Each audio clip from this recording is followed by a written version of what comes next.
नयन पथ। আজকে ডিসেম্বরের 12 তারিখ, এই মরশুমের সব থেকে শীতলতম দিন। সকালে যখন ঘুম থেকে উঠে ফোনটা চেক করি, আজকে টেম্পারেচার ছিল -40 ডিগ্রি, মানে -40 ডিগ্রি এখানে এই টেম্পারেচার। কালকে খুব স্নোফল হয়েছিল। আর এই দেখুন এখন সকাল থেকে স্নো মেশিনটা ক্লিন করছে স্নোফলগুলো। আর আমার এখানে ব্যালকনিটা দেখলেই বুঝতে পারবেন স্নোগুলো কেমন একদম বসে আছে, জমিয়ে আছে।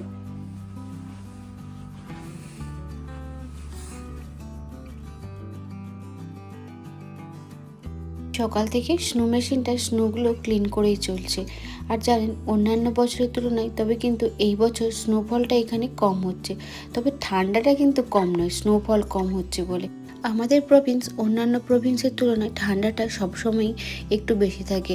এখানে তো বিগত কয়েকদিন ধরে টেম্পারেচার -30-র মধ্যেই ছিল, তবে আজকে দেখি সকালে ঘুম থেকে উঠে দেখি -40 টেম্পারেচার হয়ে গেছে। আর তবে আজকে আমার শ্রিয়ানের স্কুল নেই, তাই জন্য বাইরে সেভাবে বেরোনোরও কিছু প্ল্যান নেই সকাল সকাল। আর দেখুন স্নো মেশিনটা কি সুন্দর করে স্নোগুলো ক্লিন করে। এগুলো কিন্তু ঘর থেকে বসে দেখতে ভালোই লাগে। আর পুরো আসছে, আর এইভাবে পুরো কিন্তু অ্যাপার্টমেন্টের স্নোটাই ক্লিন করে। তবে রাস্তার ধারের স্নোগুলো ওইগুলো কিন্তু সিটি অফ রেজাইনা থেকে ক্লিন করে।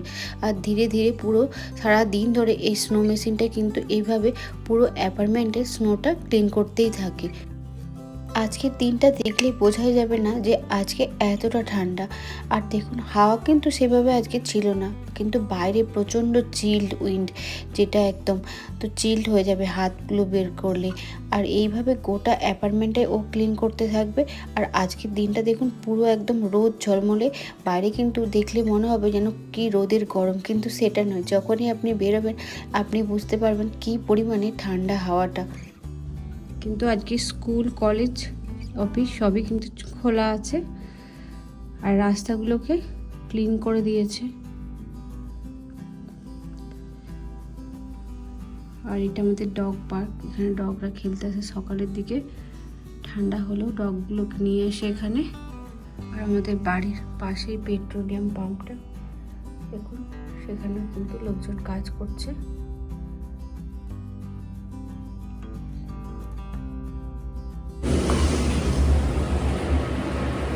হিটার চলে, গরম হাওয়া বেরোয়। আমাদের বাইরের গেটগুলো সব ক্লিন করে দিয়েছে।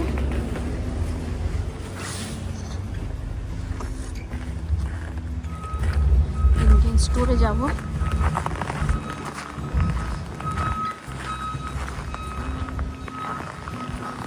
পরিষ্কার হচ্ছে। আগের বছর আমাদের এই অ্যাপার্টমেন্টের রাস্তার ধারটাতে একদম এক মানুষ মতন বরফ জমে গিয়েছিল, তবে এবছর তো অনেকটাই কম। আর এই গাছের উপর যে বরফগুলো জমে গিয়েছে দেখুন কি অদ্ভুত সুন্দর লাগে না দেখতে। আর এখানে দেখুন শুনতে পাচ্ছেন পাখির আওয়াজ। এই তো ঠান্ডার মধ্যেও কিন্তু পাখিরা কিন্তু এই গাছের মধ্যে সকাল থেকে সন্ধে অবধি বসে থাকে। কি অদ্ভুত জীবনযাত্রা, তাই না বলুন?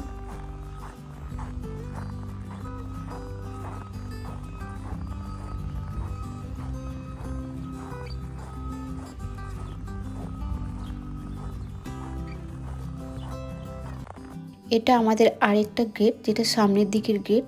এখান দিয়ে লিফটটা আছে এই সাইডে। আর দেখুন কতটা কালকে যে স্নোফল হয়েছিল, এই দিকটাতে দেখুন হাওয়াও দিচ্ছিল কালকে খুব, তাই জন্য এই কর্নারের দিকে সব স্নোগুলোকে জমা করে দিয়েছে। আর চলুন আপনাদেরকে আমাদের বাড়ির পিছনের দিকটা দেখাবো। আর আমাদের বাড়ির পিছনের দিকে ইন্ডিয়ান স্টোর। আর আজকে শুক্রবার ছিল, শুক্রবার করেই ওখানে সবজি আসে, তো ভাবলাম আমি একটু যখন বেরিয়েছি একদম সবজিটাও নিয়ে চলে আসি। আজকে শ্রিয়ানের বাবার অফিস আছে, তাই জন্য ও আর বেরোতে পারবে না। আর এখন ছিল দুপুরের দিকে টেম্পারেচারটা অতটা ঠান্ডাটা লাগে না, একটু কম লাগে, তাই জন্য দুপুর করে আমি বেরিয়ে গেলাম। আর বিকেলের দিকে তো আরও ঠান্ডা হবে, তখন তো একদমই ঘর থেকে বেরোনো যাবে না। আর আমাদের বাড়ির পেছনে হলেও কিন্তু রাস্তাটা টপকে অন্য সময় চলে যায়, কিন্তু এখন হচ্ছে সিগন্যাল দিয়ে বেরিয়ে আসতে হবে। আর এইদিকে দেখুন বরফগুলো গলে গেছে, কারণ এখানে না একটা সল্ট পাওয়া যায়, ওটা ছড়িয়ে দেয়, তখন বরফগুলো গলে যায়। ইন্ডিয়ান স্টোরের ভেতরে ঢুকেই এইখানে প্রথম চোখটা আটকে গেল, এত বাসন কুসন এসছে, তো ওগুলোই দেখতে লাগলো। তারপর এই দিকটাতে চলে আসলো কিছু সবজি নিয়ে। ইন্ডিয়ান স্টোর থেকে কিছু টুকটাক জিনিস নিয়ে বাড়ি ফিরছি। আর বাড়ি ফেরার পথে চলুন আপনাদেরকে দেখায় আমাদের যে ক্লাব হাউসটা, ওই ক্লাব হাউসটা। ওখানে একটা সুইমিং পুল আছে, তো সুইমিং পুলটাও কীরকম বরফে আটকে গেছে। আর ওইদিকে যে বিল্ডিংটা দেখালাম ওইখানে বিল্ডিংয়েই থাকি। এখানে তো অনেকগুলো বিল্ডিং আছে। আর এই দেখুন এই সুইমিং পুলের অবস্থা দেখে বুঝতে পারবেন না এটা সুইমিং পুল না এমনি জায়গা, ফাঁকা জায়গা। পুরো একদম বরফে জমে গিয়েছে। তো দেখুন একদম বরফে ভর্তি। তবে গরমকালে এখানে কিন্তু অনেক মজা করি আমরা গরমকালটাতে।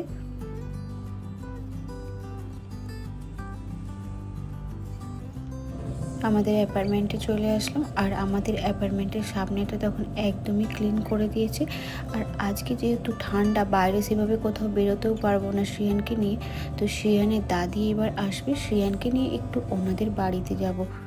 আর ওইখানে বললাম না ইন্ডিয়ান স্টোর, দেখুন আমাদের বাড়ির ঠিক অপোজিটে রাস্তাটা ক্রস করে ওইখানে। তো এরপর শ্রিয়ানের দাদি চলে এসেছে, ওকে নিয়ে আমরা বেরিয়ে পড়েছি। নয়ন পথগামী নমস্তুতে জয় জগন্নাথ জয় জগন্নাথ জয় জগন্নাথ জয় জগন্নাথ জয় সুভদ্রা জয় বলদেব জয় সুভদ্রা जय बलदेव जय सुभद्रा जगन्नाथ स्वामी नयन पथगामी नमस्तुते बोल नित्यानंदा बोल हरि बोल बोल श्री अद्वैता बोल हरि बोल नित्यानंदा बोल हरि बोल हरि बोल हरि बोल हरि बोल हरि बोल हरि बोल हरि बोल हरि बोल हरि बोल हरि बोल हरि बोल हरि बोल हरि बोल हरि बोल से लाउडली हरि बोल हरि बोल हरि बोल हरि बोल हरि बोल हरि बोल हरि बोल हरि बोल बोल नित्यानंदा बोल बोल श्री अद्वैता बोल हरि बोल हरि बोल हरि बोल हरि बोल हरि बोल हरि बोल हरि बोल हरि बोल हरि बोल हरि बोल हरि बोल हरि बोल हरि बोल हरि बोल हरि बोल हरि बोल हरि बोल। বিদেশের মাটিতে বসে এইরকম একটা গার্ডিয়ান পাওয়া সত্যিই কিন্তু ভাগ্যের ব্যাপার। আর শ্রীহান্ত ওর দাদির সাথে খুব এনজয় করে টাইমগুলো কাটায়। এই গান করতে করতে ওদের শীত কখন দুপুর থেকে বিকেল গড়িয়ে সন্ধে হয়ে গেল। আর এখানে দেখুন চারিদিকটা কি সুন্দর, একটা মায়াবী মায়াবী লাগছে না সন্ধ্যের আলোতে। তো এরপর আমাদের বাড়ি ফেরার পালা। দুজনে মিলে তো অনেক গান গল্প অনেক কিছু করলো, তার সাথে আমরাও মজা করলাম। আর আজকের দিনটা যতই ঠান্ডা হোক কিন্তু আমাদের দিনটা কিন্তু খুব ভালোই কাটলো। ঘরের থেকে বাইরে গেলাম, ওর সাথে শ্রিয়ানেরও একটু মজা হলো। এখানে তো বাচ্চাদের সেইভাবে এন্টারটেনমেন্টের কোনো কিছুই নেই, ঘরের মধ্যে থাকা আর না হলে স্কুলে যাওয়া। আর যেই টাইমগুলোতে স্কুল থাকে না সত্যিই কিন্তু খুব কষ্ট হয়। তো শ্রিয়ান ও দাদির সাথে খুব একটা ভালো টাইম কাটালো। আর বাড়ি ফিরে এসে দেখুন এরপরে আবার সাইকেল চালানো চালু হয়ে গিয়েছে। এইখানে তো ভেতরে এই যে আমাদের অ্যাপার্টমেন্টের ভেতরটাতে এইখানটাতেই সাইকেল চালাচ্ছে। আর কি করবে, এইভাবেই সারাটা দিন রাত্রি কাটায় এই শীতের টাইমগুলো। আর গরমের টাইম হলে তাও একটু বাইরে নিয়ে যাওয়া হয়, কিন্তু শীতের টাইমে তো এইভাবেই থাকতে হয়। আজকের ভিডিওটি এখানেই শেষ করলাম। সামনে আরও অনেক নতুন নতুন ভিডিও নিয়ে আসবো। আজকের ভিডিওটি ভালো লাগলে অনুগ্রহ করে একটু লাইক কমেন্ট করে দেবেন। সবাই ভালো থাকবেন, ধন্যবাদ।